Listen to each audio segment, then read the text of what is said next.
ఓం శ్రీ అరుణాచలేశ్వరాయ నమః. నిన్నటి పారాయణంలో మనం వెంకటేశ్వర అనే పిల్లవాడికి తాను నిద్రలో సుషుప్తిలోకి సమాధి స్థితిలోకి వెళ్ళిపోతున్నానని తెలియకుండానే నిద్రపోతున్నాడు అని తెలుసుకున్నాం. అయితే ఈ పిల్లవాడిని పాఠశాలలో వేసినప్పుడు వెంకటేశ్వర అని రాయమంటే వెంకటరమణన్ అని రాశారు. ఆ కారణం చేత ఆ పిల్లవాడిని వెంకటేశ్వర అని పిలవడం ఆపు చేసి వెంకటరమణన్ అని పిలవడం ప్రారంభమైంది. అందుకే చాలా చోట్ల భగవాన్ రమణల పూర్వాశ్రనామం వెంకటరమణన్ అని ఉంటుంది. నిజానికి తల్లిదండ్రులు పెట్టిన పేరు వెంకటేశ్వర. రోజులు గడిచిపోతున్నాయి. ఎంత బండతనంతో ఆటలాడేవారంటే ఆ రోజుల్లో పిల్లలందరికీ కలిపి ఒక సంకేతం. చీకటి పడిపోయిన తర్వాత మంచాల మీద తలగడాలు పెట్టి ఆ తలగడాల మీద దుప్పట్లు వేసేసి పిల్లలు పడుకున్నట్లుగానే ఏర్పాటు చేసి ఉంచి వాళ్ళు గోడలు దూకి వెళ్ళిపోయి ఆడుకుని తెల్లవారగట్ల వచ్చి మళ్ళీ ఆ దుప్పటి తీసి పడుకుని నిద్రపోయేవారు. అసలు చదువన్న దాని మీద శ్రద్ధ ఎన్నడూ లేదు ఆ వెంకటరమణనికి. చదువుకుందామన్న తాపత్రయం కానీ చదువుకోవాలన్న జిజ్ఞాస కానీ ఆయనకి లేనే లేదు. కానీ ఆయన గొప్పతనం ఏమిటంటే ఆయన ఏకసంధాగ్రాహి. ఆ కారణం చేత ఎవరైనా పాఠం చెప్పే ఉపాధ్యాయుడు ప్రశ్నకి జవాబు ఏమిటి, ఆ పద్యం ఏమిటి చెప్పమని ఎవరినైనా అడిగితే ఆ పిల్లవాడు పద్యం చెప్పిన తర్వాత ఒక్కసారి వింటే ఈయనకు వచ్చేసేది. ఇది నువ్వు చెప్పు అంటే యథాతథంగా చెప్పేసేవాడు. చెప్పేసి బయటకు వెళ్ళగానే తరగతి గదిలోంచి దాన్ని తుమ్మేసినట్లుగా విడిచిపెట్టేసి వెళ్ళిపోయేవాడు మళ్ళీ ఆటలకి. అంతే తప్ప పుస్తకం తీసింది లేదు, చదువుకుంది లేదు. పాస్ అవుదామన్న ధోరణి అసలే లేదు. కాలం గడిచిపోతోంది అలాగా. ఈలోగా ఈ సుబ్బరాయర్ గారికి మధురై బదులైంది. కాబట్టి ఆ ఇద్దరు పిల్లల్ని తన కొడుకుని భార్యని తీసుకుని సుబ్బయ్యర్ గారు మధురై వచ్చారు. ఆ వచ్చేసిన తర్వాత హఠాత్ సంఘటన ఒకటి జరిగింది. అక్కడ వాళ్ళు మధురైలో ఉన్న సందర్భంలో అకస్మాత్తుగా ఈ వెంకటరమణ నాగస్వామి పిల్లల తండ్రికి సుందరయ్య గారికి గొప్ప సుస్థి చేసింది. పాపం వీళ్ళు వెళ్ళారు. ఈ సుబ్బరాయర్ గారు పిల్లల్ని తీసుకుని ఆయన అందరూ వెళ్ళారు. 3-4 రోజుల తర్వాత ఆయన శరీరం వదిలిపెట్టేశారు. అకస్మాత్తుగా భర్త చనిపోవడంతో అళగమ్మ గారు విపరీతమైన దుఃఖానికి వసురాలైంది. అప్పటికి ఆఖరి ఆడపిల్ల చాలా పసిపిల్ల, తనకి పెద్దగా ప్రాయం వచ్చిన పిల్ల కాదు, అంత చిన్నపిల్లలు. అందుకని సుబ్బయ్యర్ గారు అన్నారు, ఇంతమందిని పోషించడం కష్టం కదా, ఇద్దరు పిల్లల్ని తీసుకువెళ్ళి మధురైలో నేనే చదివిస్తానని పెద్దవాళ్ళిద్దరినీ అంటే నాగస్వామిని వెంకటరమణన్ని తనతో తీసుకుని వెళ్ళిపోయారు. ఇక మిగిలిన వాళ్ళు ఇద్దరు, అలవేలుమంగ, ఆ పైన పుట్టిన నాగసుందరస్వామి. ఈ ఇద్దరు పిల్లల్ని రెండో తమ్ముడైన నెల్లియప్ప అయ్యర్ తీసుకువెళ్ళి ఆయన చదివిస్తున్నారు. వీళ్ళు ఉండడం మాత్రం కొంతకాలం తిరుచులిలోనే అళగమ్మగారు వాళ్ళను ఉండేవారు, వస్తూ ఉండేవారు, పోతూ ఉండేవారు. పిల్లలు బావమరిది అందరూ కూడా అలా వస్తూ వెడుతూ ఉండేవారు. కొన్నాళ్ల తర్వాత మానా మధురై అనే ఊళ్ళో పనిచేస్తున్న నెల్లియప్ప అయ్యర్ గారి దగ్గరికి అళగమ్మ గారు కూడా వెళ్ళిపోయారు. ఈ పిల్లలిద్దరూ మధురైలో చదువుకుంటూ ఉండేవారు. పెద్ద పిల్లలిద్దరూ ఆ సుబ్బరాయర్ గారి దగ్గర చదువుకుంటున్నారు. అక్కడ కౌండిన్య నది అని ఒక నది. ఒకానొకప్పుడు ఘోరమైన క్షామం వస్తే కౌండన్య మహర్షి పరమశివుణ్ణి స్తోత్రం చేశాడు. పరమశివుడు అనుగ్రహించి ఆ నదిని ప్రవహింపచేశాడు. అందుకని ఆ మహర్షి పేరు మీద కౌండిన్య నది ఆవిర్భవించింది. అక్కడ పిల్లలందరూ రాత్రివేళ అయ్యేటప్పటికీ సంకేతం వాళ్ళకి వైగై నది ఇసుక తిన్నెలు ఉండేవి. ఆ పిల్లలు రాత్రి నిద్రలేచి నేను వైగై ఇసుక తీరంలో ఉన్నానని చెప్పడానికి ఒక్కొక్క పిల్లవాడికి గుర్తుగా ఒక్కొక్క రాయి పెట్టుకున్నారు. ఆ రాయి తీసుకొచ్చి దేవాలయం తలుపు దగ్గర పెట్టి వెళ్ళిపోయేవారు. ఒక్కొక్కడు రాత్రి నిద్ర లేవడం, గోడ దూకి రావడం, 2 తలగడాలు పెట్టడం, దుప్పటి వేసేయడం, వచ్చి రాళ్ళు చూసుకోవడం, ఆ రాళ్ళని బట్టి గుర్తుపట్టేవారు, ఫలానా వాడొచ్చాడు అని. ఇప్పటికే వైగ తీరంలో ఉన్నాడు, అక్కడికి వెళ్ళిపోయేవాడు అని తెలుసుకునేవాడు. ఎన్ని రాళ్ళున్నాయో అంతమంది పిల్లలు వైగై తీరంలో ఉన్నారని గుర్తు. వీళ్ళందరూ ఇళ్లలో లేరు, పడుకున్నారని తల్లిదండ్రులు అనుకుంటున్నారు. వీళ్ళు రాత్రివేళ వైగై నదిలో దూకి బాగా వరదలలో ఉన్న నదిలో ఈత కొట్టేవారు. కటిక చీకట్లో, ఆ చీకట్లో చంద్రుని వెన్నెల కాంతులలో ఇసుక తిన్నెల మీద ఆటలాడుకునేవారు. నేను ఇంత స్పష్టంగా ఇంత వివరంగా ఎందుకు చెప్తున్నానో తెలుసా అండి? ఇన్నిసార్లు ఈ ఆటల గురించి వీళ్ళు తలగడాలు దుప్పట్లు వేసి వెళ్ళిపోతారు అని చెప్పడానికి కారణం ఏంటంటే వీటన్నిటికీ కూడా ప్రధాన పాత్ర ఎవరు అంటే ఈ వెంకటరమణన్. అసలు ఈ పిల్లవాడికి భగవత్ సంబంధమైన ఏదైనా ఉందా, ఎక్కడైనా అతను పెరిగి పెద్దవాడవుతున్నప్పుడు అంటే ఎక్కడా భగవత్ సంబంధం అన్న మాట లేనే లేదు ఆ పిల్లవాడికి. అతనికి గర్భాష్టమంలో చేశారు ఉపనయనం. గర్భాష్టమంలో ఉపనయనం చేశారని నియమంగా సంధ్యావందనం చేశాడు, ప్రతి పూట సహస్ర గాయత్రి చేశాడు అంటే అది లేదు. అతని అనురక్తి చదువు మీద కానీ, ఉపాధ్యాయులను గౌరవిద్దాం అనేది కానీ దేని మీద ఉండేది కాదు. అతని అనురక్తి అంతా ఆటలే. అప్పటికి కాలం సంతోషంగా గడిచిపోతే చాలు. భవిష్యత్తులో పరీక్ష తప్పితే జీవితం ఏమైపోతుంది? అవతల తండ్రి గారు లేరు, అదేం లేదు, ఆడుకుంటూ ఉండేవాడు, భయం లేదు. ఇంత కర్మవ్యనిష్ట లేనివాడు యావత్ ప్రపంచం విస్తుపోయే ఒక మహాయోగి అవుతాడని ఎవరైనా అనుకుంటారండి? ఎవ్వరూ అనుకోరు. ఈయన అంతటి మహాయోగి అయ్యాడు అంటే ఏ కారణం చేత అయ్యాడని నిర్ధారించవలసి వస్తుందంటే, పునర్జన్మ సిద్ధాంతానికి ఆయుపట్టు ఎక్కడ ఉంది అంటే సనాతన ధర్మంలోనే.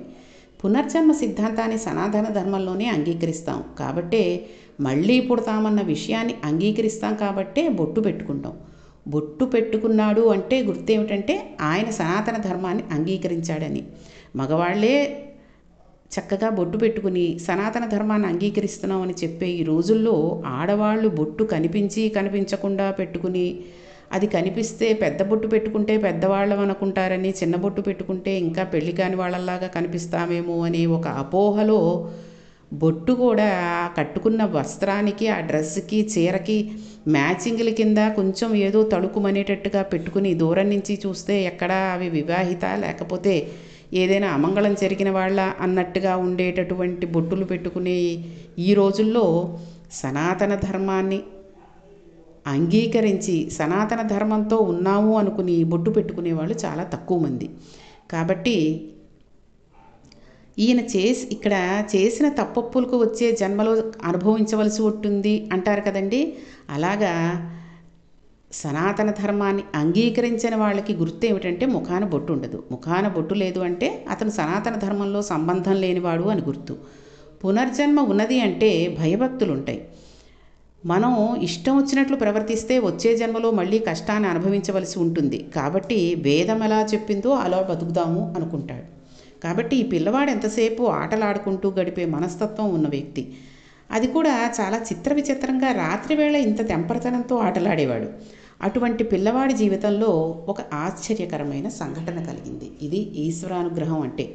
ఎందుకంటే ఎవరి జీవితాలు ఏ నిమిషంలో ఏ రకంగా మలుపు తిప్పుతాడో ఆ భగవంతుడికే తప్ప మనకి తెలియదు. మనం ఎన్నో అనుకుంటాం, ఈ రకంగా చెయ్యాలి, ఈ రకంగా ఈ వయసు వచ్చేసరికి ఇలాగ చెయ్యాలి, ఈ వయసు వచ్చేసరికి పిల్లలకి ఇది చదివించాలి, ఇది చెయ్యాలి అనుకుంటాం. కానీ అదేమీ మన చేతిలో లేదు. ఒక్క ఊహతోటే ఆగుతుంది. అది భగవత్కృప ఉంటేనే మనం అనుకున్న తీరులో జరుగుతుంది. ఆయన ఏ రకంగా తిప్పుతాడు అనేది మనం ఈ రమణ మహర్షుల వారి చరిత్ర వింటూ ఉంటే తెలుస్తూ ఉంటుంది. ఒకరోజు ఆయన పాఠశాలకు వెళ్ళిపోతున్నాడు. పాఠశాలకు వెళ్ళిపోతుంటే ఒక ఆయన ఎదురొచ్చాడు. ఆయన పేరు రామస్వామి అయ్యర్. ద్రవిడ దేశం కదండి, అక్కడ అందరి పేర్లు ఇలాగే ఉంటాయి. ఈ పిల్లవాడు ఆయనకు నమస్కారం చేసి ఎక్కడి నుంచి వస్తున్నారు అని అడిగాడు. అరుణాచలం నుంచి వస్తున్నాను అన్నారు. ఆ పిల్లవాడు అంతకుముందు అరుణాచలం అన్న పేరు వినలేదని మనం అనుకుంటే పొరపాటు. ఆయనకు తెలుసు అరుణాచలం గురించి. అరుణాచలం అని ఒక క్షేత్రం ఉందని, అరుణాచల క్షేత్రంలో పరమేశ్వరుడు 4 రూపాలతో ఉన్నాడని, 1 కొండగా, 2 లోపలున్న సిద్ధపురుషుడుగా, 3 అక్కడ ఉన్న అరుణాచలేశ్వరుడు అనబడే పేరుతో ఉన్న శివలింగంగా, 4 అక్కడే అగ్నిలింగంగా అని ఆయనకు స్పష్టంగా తెలుసు. అయినా ఆ పిల్లవాడు అకస్మాత్తుగా ఆగి అరుణాచలమా ఎక్కడుంది అన్నాడు. ఆ రోజున మాత్రం ఆ పిల్లవాడికి ఆ పేరు వినగానే లోపల ఒక్కసారి ఏదో పెద్ద కాంతి ప్రవహించినట్టు అయ్యింది. ఆ రామస్వామి అయ్యర్ అన్నారు, ఏమిరా అరుణాచలం పేరే వినలేదా? తిరువణ్ణామలైరా, తిరువణ్ణామలైకే అరుణాచలం అని పేరు. ఎందుచేతంటే ద్రావిడ దేశంలో మనం సంస్కృత నామాన్ని ప్రయోగిస్తే చాలా చోట్ల గుర్తుపట్టరు. మనం ఇప్పటికీ శ్రీరంగం వెళ్ళి జంబుకేశ్వరం ఎక్కడండి అని అడిగామనుకోండి, జంబుకేశ్వరం ఏమిటండి అని అడుగుతారు. అదే మనం తిరువాణక్కోయిల్ ఎక్కడా అని అడిగామనుకోండి, వాళ్ళు వెంటనే చెప్తారు, ఇక్కడే ఆటోలో వెళ్ళిపోవచ్చని అంటూ ఉంటారు. అందుకని ఈయన అన్నాడు, అరుణాచలమా అది తిరువణ్ణామలైరా, తిరువణ్ణామలై తెలియదు అని. అంతే, ఏం జరిగిందో తెలియదు. ఆ మాట విన్నాడంతే ఆ పిల్లవాడు. ఆనాటి నుండి ఆ పిల్లవాడు స్తబ్దుగా అయిపోయాడు. ఉత్సాహంగా పరుగులు తీయడం, పిల్లలతో ఆటలాడడం, పిల్లలతో దెబ్బలాడడం లాంటివి ఇవేమీ చెయ్యట్లేదు. ఇంతకుముందు ఏం చేశాడో అవి చేస్తున్నాడు. పిన్నమ్మకి వంటలో సాయం చేసేవాడు, ఇప్పుడు సాయం చేస్తున్నాడు. కూరలు తరిగి పెడతాడు. పూర్వం అన్నం పెడితే రుచుల కోసం పెద్ద గొడవ చేసేవాడు. ఇప్పుడు ఏం పెడితే అది తిని వెళ్ళిపోతాడు. ఏమిటి ఇంత విచిత్రంగా మార్పు వచ్చింది అనుకున్నారు అందరూ. ఒకరోజు అందరూ తమ తమ పనుల మీద బయటికి వెళ్ళారు. ఈ పిల్లవాడు ఒకడు మేడ మీద గదిలో కూర్చుని ఉన్నాడు. అందరూ బయటికి వెళ్ళారు ఏదో పని మీద. అకస్మాత్తుగా ఆ పిల్లవాడికి నేను చనిపోతున్నాను అనిపించింది. అతను వెంటనే డాక్టర్ను పిలవండని కానీ, భయపడి ఎవరైనా సాయం చేయడని కేకేయడం కానీ, లేచి నిలబడే ప్రయత్నం కానీ చేయలేదు. చచ్చిపోవడం అంటే ఏమిటి, అసలు ఏం జరుగుతుంది చూడాలి అనుకున్నాడు. చూడాలనుకుని పరిశీలన చేయడం మొదలుపెట్టాడు. ఏమిటి శరీరం చచ్చిపోవడం అంటే అసలు, కానీ చచ్చిపోనే ఏమవుతుందో చూద్దాం అసలు అనుకుని కాళ్ళు చాపుకుని గోడకు ఆనుకుని కూర్చున్నాడు. చచ్చిపోయే వ్యక్తికి ఎలా జరుగుతుందో అలాగే పెదవులు మూసుకుపోయి, పళ్ళు బిగుసుకుపోయి రక్త ప్రసారం ఆగిపోవడం కూడా జరిగిపోయింది. గుండె కొట్టుకోవడం ఆగిపోయింది. శరీరం కాష్టంలా బిగుసుకుపోయింది. అహం స్ఫురణం మాత్రం ఆగలేదు. నేను అన్న భావన మాత్రం అలా ఉండిపోయింది. ఇదిగో ఈ శరీరం చచ్చిపోయింది. దీనికి రక్త ప్రసారం ఆగిపోయింది. ఇది కొయ్యబారిపోయింది. దీనికి పెదవులు నల్లబడిపోయి బిగుసుకుపోయాయి. దీని పళ్ళు కిటకరించుకుపోయాయి. ఇది చనిపోయింది. కాసేపు ఆగి ఎవరో ఒకరు పైకొస్తారు గదిలోకి. వీడు చనిపోయాడు అంటారు. దీన్ని కట్టకట్టి కొత్త చాపలో పెట్టి కర్రలకు కట్టి తీసుకువెళ్ళిపోతారు. దీన్ని కాల్చేస్తారు. మరి ఇది వెళ్ళిపోతోంది, మరి నాకేం అవ్వలేదు అంటే చనిపోయేది శరీరమే తప్ప నేను కాదు. అసలు నేను అహంస్ఫురణ. నేను అసలు నేను. అది అసలు నేను కాదు. ఆ నేనుకు మరణం ఉంది. లోపలి నేనుకు మరణం లేదు. అది శాశ్వతం. అంతే. మళ్ళీ ఆ పిల్లవానిలో చలనం వచ్చేసింది. ఇందులో ఎంత వైరాగ్యం ఉందో ఈ ఒక్క పేరాలో చూడండి. నేను అనుకుని మామూలుగా మనం ఇది నా శరీరం అనుకుంటూ ఉంటాం అందరం. మనం అందరం యోగులం కాదు కదండి. దీనికి అలంకరణ చేసేస్తూ ఉంటాం. ఎక్కడ నల్లబడిపోతుందో అని ఎండలోకి తిరగకుండా ఉంటాం. ఏమాత్రం చిన్న దెబ్బ తగిలినా ఆ మచ్చ ఉండిపోతుందేమోనని అది కనబడకుండా పెద్ద అయిన తర్వాత ఆ మచ్చ అందానికి అవరోధం కాకూడదని తెగ క్రీములు అవి రాసేస్తూ ఉంటాం. కానీ ఆత్మ నేను అన్నది ఉంటుంది, కానీ శరీరం శాశ్వతం కాదు. కాబట్టి ఆ క్షణమే ఆ వెంకటరమణం జీవితంలో అల్లరి చిల్లరగా తిరిగిన ఆఖరి క్షణం అయిపోయింది. ఆ తర్వాత ఇక ఆయన మాట్లాడాలనే లేదు. ఆయన అసలు మాట్లాడనే లేదు. ఎప్పుడూ కూర్చుని పద్మాసనం వేసుకుని అలా ధ్యానంలో ఉండేవారు. తరగతి గదికి వెళ్ళినా కూడా ఉపాధ్యాయులు పాఠం చెప్తున్నా కూడా తలకెక్కేది కాదు. ఎప్పుడూ ధ్యానం చేసుకుంటూ అహంస్ఫురణలో అణిగిపోదామా అని ఉండేది. బాహ్యంతో సంబంధం తెగిపోవాలని ఉండేది. అలా ఉండకుండా 10 మందితో కలిసే ప్రయత్నం చేస్తే ఒళ్ళు మంటలు వచ్చేసేవి ఆయనకి.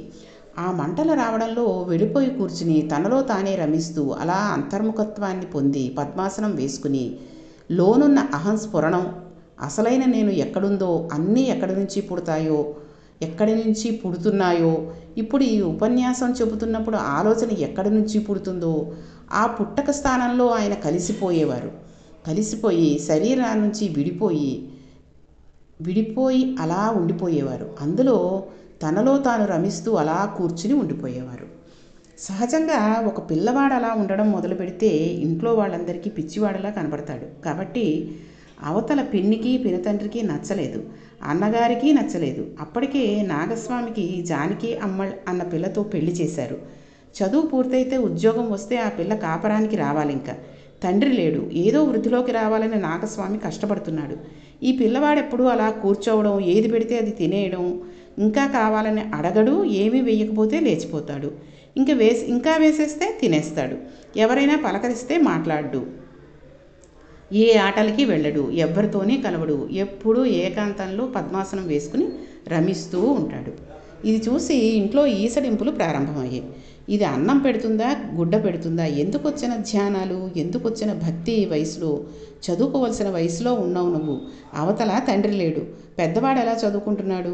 ఏం మాయరోగం రా నీకు, చదువుకోలేవు అని పెద్దవాళ్ళందరూ నింద చేయడం మొదలుపెట్టారు. ఎక్కడికి వెళ్ళినా ఏమైంది వీడికి, ఏమిటి ఇలా ఉంటున్నాడు అని అడగడమే తప్పితే ఎవరూ ఈ పిల్లవాడి గురించి బాధపడిన వాళ్ళు అంటూ ఉండేవారు కాదు. అయితే ఈ పిల్లవాడు ఇలా చేసిన తర్వాత ఏం జరిగింది, అతను మళ్ళీ మామూలు స్థితికి మారాడా లేక ఏమయ్యాడు అనే విషయాలన్నింటినీ కూడా రేపటి పారాయణంలో తెలుసుకుందాం. ఓం శ్రీ అరుణాచలేశ్వరాయ నమః.